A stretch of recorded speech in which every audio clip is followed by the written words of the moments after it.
She crawled for help after her village burned. The Apache warrior found her in the ashes. Arizona Territory, late 19th century, near the edge of Apache lands. The wind carried the scent of pine smoke and scorched canvas as midnight folded over the quiet valley. For years, the small settlement of Willow Creek had rested peacefully, white homesteaders and a few Apache families coexisting with wary tolerance, anchored by the strength of the land and a silence earned through hardship. That silence shattered in a single night.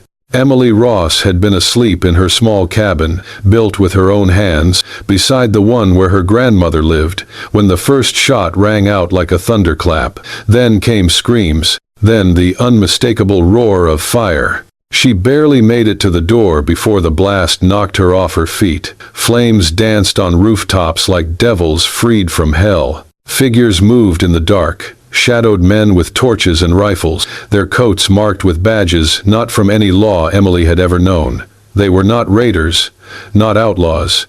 They were worse, organized, paid, soldiers without allegiance, hired to make land available. Emily, her grandmother had screamed, just once, before being dragged from the porch, kicking and striking. That was the last she saw of her. Pain lanced through Emily's leg, as a falling beam struck her thigh. She blacked out. When she woke, the stars had shifted. Her mouth was full of ash. The silence was complete. Only the crackle of dying flames and the occasional groan of collapsing timber filled the space where her village had once breathed. She tried to sit up but cried out. Her leg throbbed and bent strangely. She looked down and saw blood soaked through the cloth of her nightdress. Around her, the ground was littered with familiar faces twisted in death, neighbors, friends, a child still holding a burnt wooden horse. Tears blurred her vision. She crawled. She did not know where she was going at first. There was no logic, only instinct. She crawled toward the hills, toward the stories whispered by the older settlers. Stories of Apache warriors who watched from the cliffs and moved like ghosts. Dangerous, they said, unforgiving, but maybe, just maybe, more human than the men who had torched her home. Every movement sent pain through her leg and spine. Her palms blistered on the hot earth. Her throat cracked with thirst. But she clutched the leather cord around her neck, a small stone pendant shaped like a crescent, given to her by an old Apache woman who once traded at the edge of the village. The woman had called her child of balance, though Emily never knew what it meant. She crawled past the remains of the well, where the fire had evaporated every drop. She crawled over broken tools, burned hay, half-eaten meals turned to ash. Each yard was a memory. Each breath was a cost. By the time she reached the low rise at the edge of the canyon, dawn had begun to stir the horizon. The sky bled orange through the smoke. Her strength gave out. Her hands trembled. Her lips moved, but no sound came. I'm not done, she thought. But the world spun. Then she collapsed, face down in soot, the stone pendant warm against her chest, eyes fluttering shut. From behind a rocky outcrop, a figure emerged. Tall, still, wrapped in the colors of sand and shadow. He said nothing. He watched her. His eyes, dark as obsidian, held no fear and no judgment, only recognition. The wind shifted, and the last ember from Willow Creek flickered and died. The warrior did not move, not yet. Southern Arizona, late afternoon, the land where desert meets the edge of Apache mountain territory. The sun hung low, bleeding gold and rust across the rugged hills. The man named Nantan crouched in the shade of a juniper tree, still as stone, watching the pale figure collapsed in the dust. Her clothes were scorched, her skin smeared with ash and blood, yet she gripped a leather cord tightly in her hand.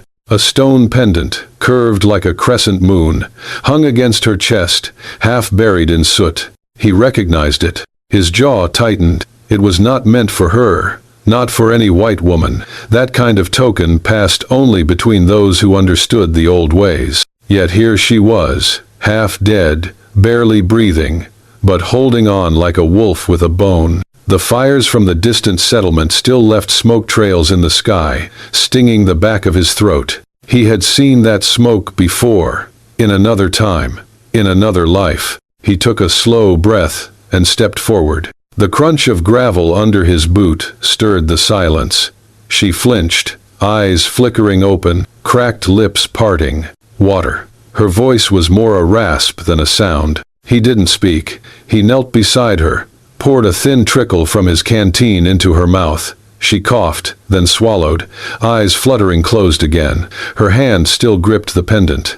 "I'm not your enemy," he said softly, "but you've come where you should not." She did not respond. Her body trembled in his shadow. Nantan stood for a moment longer, torn. The rules were clear.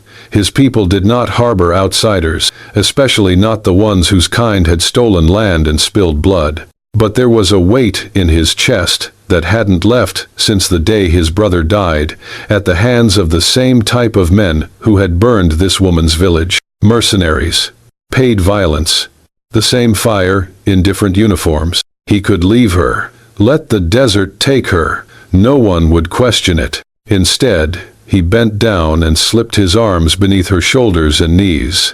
She moaned faintly, her head lolling against his chest as he lifted her. She was light, bones and soot and heat, but the weight of the choice made his legs feel heavy. As he started toward the hidden canyon where he kept his shelter, he spoke more to the wind than to her. "If you survive the night," he murmured, "I'll take you somewhere fire won't follow." It was not a promise he gave easily, but it came from the deepest part of him, the part that had not yet turned to stone.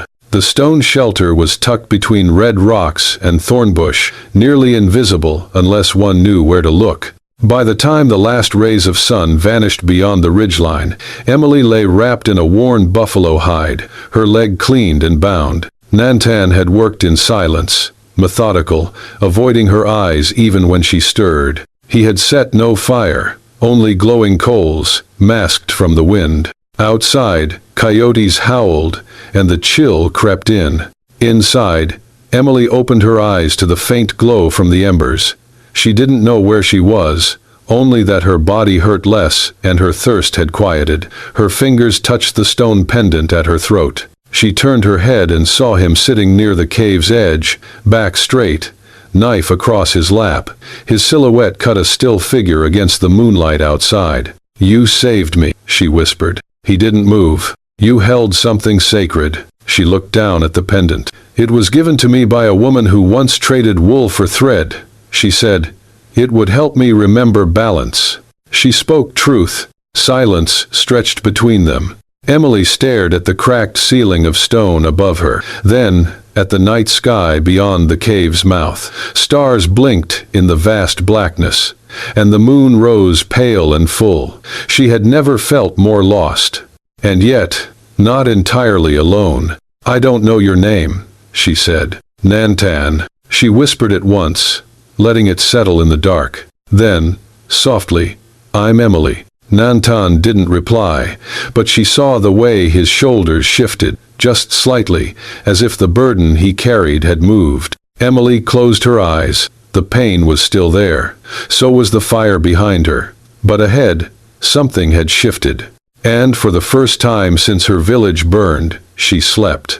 Emily stirred awake to the low rhythm of hooves pressing into sand. Her body ached, her leg throbbed, but she was no longer burning. The world was heat and movement, and somewhere beside her rode a silence that felt like strength. She glanced sideways. Nantan walked alongside the horse, guiding the reins. His eyes swept the horizon, sharp under his brow, as if he could sense shifts in the wind itself. Behind them, strapped carefully to another animal, her grandmother lay wrapped in blankets, motionless but breathing. They had found her by chance, a fleeting shape slumped beneath a half-toppled shed as they left the edge of the destroyed village. Her skin was smoke-stained, but Nantan had carried her without a word. For 3 days, they moved through the desert. By day, the sky boiled, winds kicked sand into their teeth, and the sun weighed down their bones. By night, cold crept into their clothes, and jackals howled in the distance. Nantan gave Emily his scarf to wrap over her face. He showed her where to dig near stones, where water gathered after rare rains, how to suck moisture from the roots of brittle bushes. When her mouth cracked, he offered his canteen without hesitation. One evening, as they rested behind a boulder streaked with ancient red ochre, she noticed the torn cloth near his side. Blood had soaked through. "You're hurt," she whispered. "It is shallow. Let me see." He hesitated but allowed her to unwrap the bandage. Her fingers trembled, not from fear, but from a kind of reverence. She cleaned the wound with cloth soaked from a cactus, and he didn't flinch once. "Why do you help me?" she asked quietly. His gaze didn't leave the distance. "Because once, my brother asked for help. No one came." She lowered her eyes. "My brother followed me into a trap," Nantan said after a pause. "I believed the men we worked with meant peace. He didn't. He was right. I came back alive. He didn't." Emily looked at the sky, now blooming with dusk. "My parents died from fever," she said. "It swept through the valley when I was 10. I don't remember their voices. My grandmother raised me. She never stopped believing we could belong somewhere." He turned toward her. She was right. The moment held between them, fragile as the wind shifting through the sand. But peace never stayed long in such places. On the morning of the fourth day, as they moved through a narrow stone pass, a sharp whistle broke the air. Nantan froze. His hand went to the knife at his belt. From the rocks above came shouting, then gunfire. Emily's horse spooked, and she tumbled hard into the dirt. Pain exploded through her side. She crawled behind a rock, heart pounding. "Stay down," Nantan barked, voice fierce. She saw him vanish into the cliffs, moving like smoke, drawing the fire toward himself. Gunshots cracked through the gorge. Dust rose. A scream echoed, then silence. Minutes passed. Then, a sound behind her. A rustle. She turned sharply. It was Nantan. His face was streaked with blood, shirt torn, but his eyes were alive. "I lost them in the sands," he said. "They followed me into a sink bed, buried themselves." She tried to stand. Her legs buckled. He caught her. As he cradled her in his arms, she saw past the warrior, into a man carrying scars deeper than wounds. Not just a protector, not just a guide, someone searching for something to hold on to. Her voice was weak, but steady. "I trust you." His arms tightened slightly, a response beyond words. That night, as she lay beside her grandmother beneath a tarp of woven reeds, Emily stared at the stars overhead. The desert whispered around them. She did not know where the path led, but she knew who she would walk it with. Not because he had saved her life, but because, in a world of fire and betrayal, he had chosen to carry her, without asking why. The wind rose like a scream. By late afternoon, the sky had turned copper. The desert whispered warnings, and the fine dust in the air stung the skin. Nantan squinted at the horizon. "A storm is coming." Emily, shielding her eyes, asked, "How bad?" He looked to the sky. "Bad enough to bury tracks. Bad enough to kill." They reached the old relay station just as the first wall of sand crashed over the ridge like a wave. Half of the adobe structure had collapsed, but the remaining walls stood firm enough to shield from the wind. Inside, it was dim and musty. Rats had claimed corners, but Nantan moved quickly, securing the doors with broken beams. He laid out blankets on the cold floor. Emily wrapped her arms around her grandmother, who was shivering and pale. "We need heat," she murmured. Nantan built a fire in the hearth using dry scrub and kindling scavenged from the broken roof. He heated stones in the flames, wrapped them in cloth, and tucked them near the old woman's sides. He draped their last fur across the two women. Emily pressed her hand against her grandmother's chest. It rose slowly, then fell. "She keeps calling my name in her sleep," Emily whispered. Nantan knelt beside them. The fire's light flickered across his cheekbones. "She knows you're near," he said softly. Then, to Emily's surprise, he took the old woman's hand in his own, gnarled and cracked with dirt and wind. His thumb brushed gently over her knuckles, almost reverently. "She reminds me of mine," he said. Kind eyes, voice like river wind. Outside, The storm roared. They huddled together as the wind pounded the walls, as sand spilled through cracks like time through an hourglass.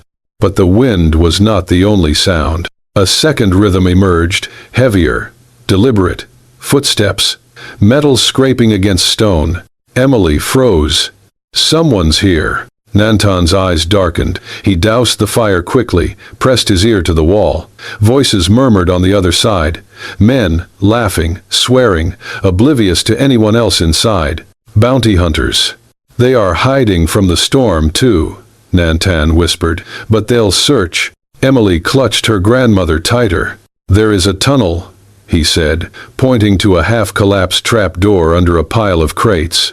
Old riders used it when this place sent signals. He cleared the debris silently, motioned for Emily to help. Together, they eased the trapdoor open. Cool air drifted up, laced with dust and memory. I'll hold them, Nantan said. No, Emily hissed. We go together. He shook his head. If they see you, they shoot. If I distract, you escape. Emily wanted to argue, but her grandmother stirred beside her, moaning. Emily. Nantan turned. In the near dark, he knelt again, gently brushing hair from the old woman's face. You are safe, he said, voice low and certain. She will carry you now. Then he turned, gun in hand, and vanished into the shadows of the station. Emily dragged her grandmother into the narrow tunnel. The passage sloped downward, damp and narrow, but it led away from guns and sand and fear. Behind them, a single shot rang out, then another. She pressed forward. Minutes passed like hours. When the exit came into view, a jagged crack of morning light, Emily squinted into it. Then, a shadow moved toward her. Nantan, she cried. He stumbled through the dust, a gash across his cheek, blood on his sleeve, but standing. They ran, he panted. They did not expect the storm to turn. They emerged from the earth, just as the last winds died. The world lay flattened beneath a sheet of gold. Sand drifted in calm dunes, and the sky was pale and vast. Emily rose to her feet, legs trembling, and took the final steps without help. Nantan watched her quietly, his breath still heavy. You walk like someone who owns the land now, he said. She smiled, not at his words, but at the way he looked at her, as if seeing more than the girl who had crawled through ashes. For the first time since fire had stolen her home, Emily stood under the open sky and knew she was still here. The village lay nestled beneath the shadow of red cliffs. Huts built from clay and timber, smoke curling from their thatched roofs like soft signals to the sky. When Nantan rode in with Emily, and her grandmother slumped across the horse behind him, silence fell like a stone dropped in still water. Eyes turned, children stopped playing. Elders squinted from shaded porches. Emily felt it, the weight of unfamiliar gazes, the sharpness of judgment behind every glance. She tried to sit tall, even as pain gnawed at her side, but she clutched the saddle tighter when a man in feathered braids stepped forward. His voice was deep and measured. She is not of us. She is hunted, Nantan replied, his voice firm. Her people burned, her blood spilled. I found her in the ashes. The man said nothing for a long while, then turned to the others. She stays the night, not more. That night, Emily tended to her grandmother by a fire outside one of the smaller huts. A woman left a bowl of warm water nearby but said nothing. Others walked past without acknowledgement. She should rest, Emily said softly, placing a damp cloth on her grandmother's brow. She is, Nantan replied in Apache, then repeated in English for her. He sat beside them, gently stirring herbs into a broth. He showed Emily how to crush the leaves with flat stones, how to check the old woman's breathing. By the second day, Emily had learned to knead maize into small cakes. Her hands were clumsy, but she laughed with the elder woman who showed her how to press the dough into perfect circles. The first time she got it right, the old woman touched her cheek and nodded once. It felt like a blessing. Children still avoided her. Men watched her with hard eyes, but she kept working, sweeping, mending, learning to speak simple phrases. She whispered them to Nantan at night by the fire. Water. Sunday safe. One afternoon, while Emily carried water from the stream, a boy no older than 15 stood in her path. His arms crossed, face full of fire. "You are Tro Blanca," he said in a low sneer. "White ash, nothing." Emily froze. His words cut deep, not because she understood them fully, but because of the way others stopped to listen, how their silence gave the insult weight. Before she could speak, Nantan stepped forward. "She has survived more than fire," he said calmly in Apache. "She walks without fear. She cares for the old. She learns your tongue, not to steal, but to stay." The boy stared at him, then turned and walked away. No one else said anything. Later, as the stars came out, Emily sat beside Nantan outside the longhouse. The night was warm, and the drum of crickets filled the space between them. "You didn't have to say anything," she whispered. "I did," he replied, "or they would forget what honor looks like." The next morning, the tack-tack sound of a staff tapped against earth announced the arrival of the village elder. He approached slowly, eyes on Emily. She stood, back straight, heart pounding. "You stay," the elder said, voice heavy with years. "But not because of him." Emily nodded, confused. "You stay because you have not asked. You have only given." Then he added, "But to truly remain, you must show you belong." He turned and left. Emily glanced at Nantan. "I don't know what that means." He looked at her, smile faint but sure. "It means, keep doing what you're doing." The sun was low as Nantan and Emily crouched behind the ridge, watching the dusty outpost below. Crates were being moved, voices barked orders, horses snorted. And at the center, flanked by 2 armed men in long coats, stood Samuel Marlowe, his slick hat tilted back, sleeves rolled up. Marlowe laughed as he opened a wooden crate to reveal rifles, shiny, new, deadly. Emily's heart pounded. She recognized him immediately. The sharp jaw, the cruel mouth, but it was the scar on his wrist, a pale, curved mark beneath his cuff that burned itself into her memory. She had seen it in the firelight, the night her world ended. "He's the one," she whispered. Nantan nodded. "We wait for the signal." Their group, 4 Apache warriors and 2 settlers loyal to neither side but the land itself, had circled the ridge at dawn. The plan was simple. Create a diversion, isolate Marlowe, and take him alive. Emily insisted on going in. "I know his face," she said. "Let me do this." Dressed in a dust-streaked poncho, her hair tied back, Emily approached the camp at sunset, with a mule and a crate of herbs. "Delivery for Mr. Marlowe," she called out in a thick accent, playing the part of a southern trader. One of the guards looked her over. "We ain't expectin' no girl." "She's got paperwork," Emily replied, handing over a forged sheet. As the man squinted at it, a distant whistle echoed from the ridge. The signal. Suddenly, gunfire cracked from the far side. The guards turned. Emily didn't. She spun, drew the revolver hidden beneath the herbs, and fired once, striking the ground near Marlowe's feet. He shouted, reaching for his pistol, but before he could draw, Nantan burst from the shadows and tackled him to the dirt. A scuffle erupted. One of the guards raised his rifle at Nantan. Emily screamed.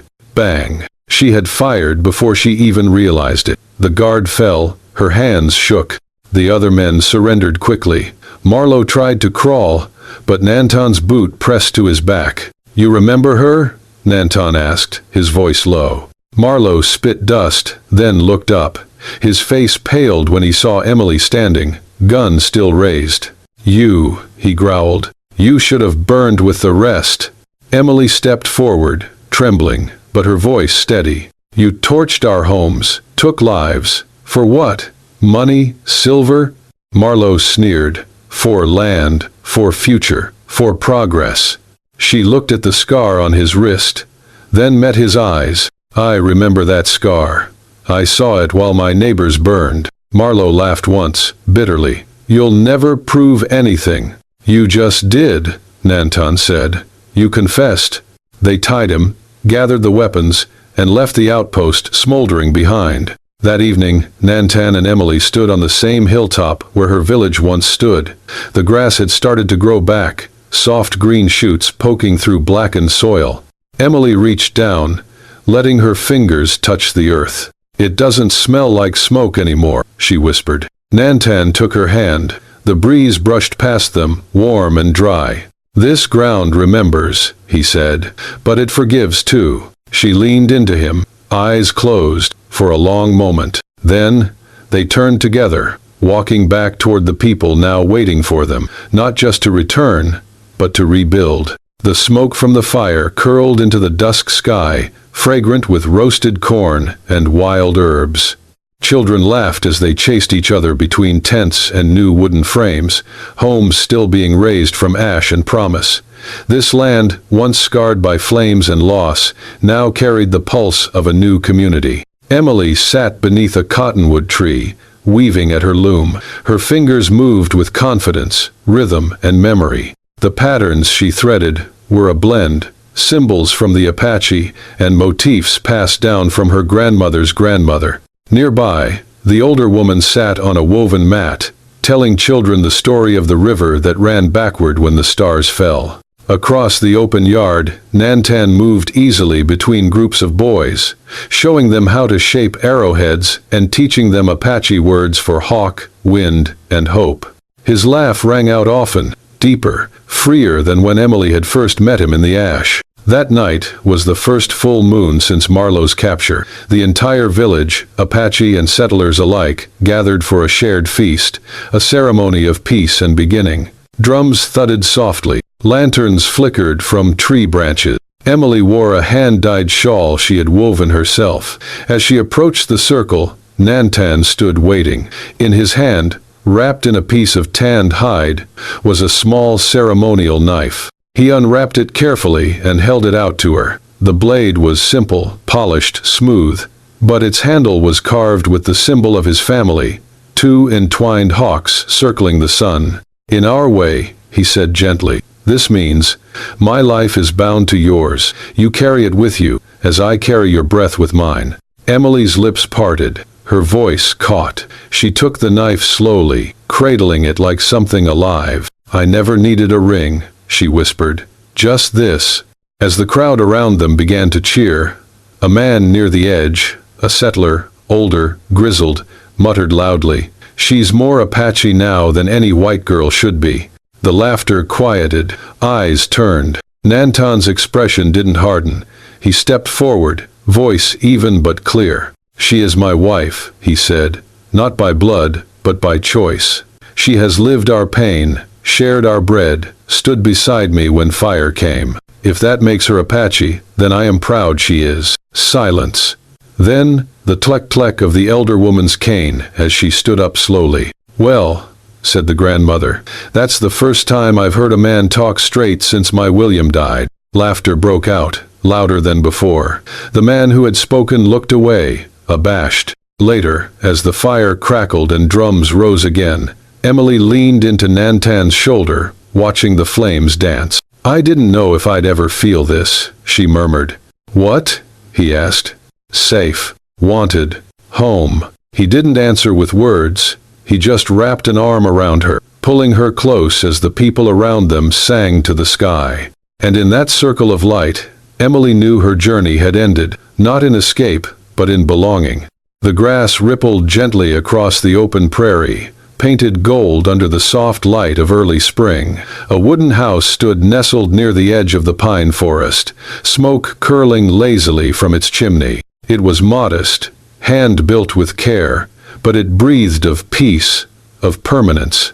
Emily knelt beside the small garden, planting early herbs as birds trilled above. Behind her, the laughter of a child rang out clear and bright. "Mama, look!" the little girl shouted, holding up a tiny piece of cloth. It was faded and frayed, the last remnant of the burned dress from that long-ago night, but her small fingers had clumsily stitched a red flower into it. Emily smiled, brushing dirt from her hands. "You're learning fast."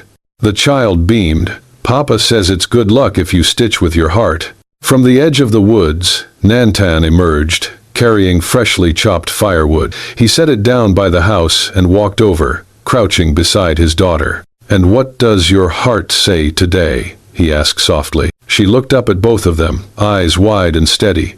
That this is home. Later that afternoon, Emily stood by the stream behind their house. In her hands, she held a small pouch. She opened it, revealing the ashes of the fabric, the last piece of her past she had kept. The dress that once burned with her village. She let the ashes fall into the water, watching as the current took them gently away, disappearing among the reeds. "I'm not afraid to remember anymore," she whispered. Nantan stepped beside her. He said nothing, just took her hand. She turned to him, voice quiet. "You didn't just save me, Nantan. You gave me a place to live, really live." He met her gaze, his eyes reflecting the soft glint of the stream. "And you taught me how to live, not just survive." From behind, the sound of feet in the grass. Their daughter ran toward them, her braid bouncing behind her, a drawing in hand, 3 figures holding hands under a pine tree, the sun rising above. "One day," she said, breathless with joy, "I'm going to tell this story too, but in my own voice." Emily knelt, embracing her, "And we'll listen, every word." As the sun began to dip behind the hills, the 3 of them sat together on the porch. The wind carried no smoke, only the scent of pine and fresh earth. Laughter, soft and steady, rose with the dusk. The camera would pull back here, over the house, over the meadow, the trees, the stream. The story did not end with running away. It ended with the choice to stay, to rebuild, and to love the land where ashes once lay. Thank you for joining us on this emotional journey through fire, ash, and healing. She crawled for help after her village burned. The Apache warrior found her in the ashes is more than just a love story. It's about survival, trust, and the power of choosing to stay when running feels easier. If this story moved you, hit that hype button to let us know you want more heartfelt tales like this. And don't forget to subscribe to the Wild West Love Stories channel, where every frontier has a heartbeat, and every legend begins with love. See you in the next ride across the West.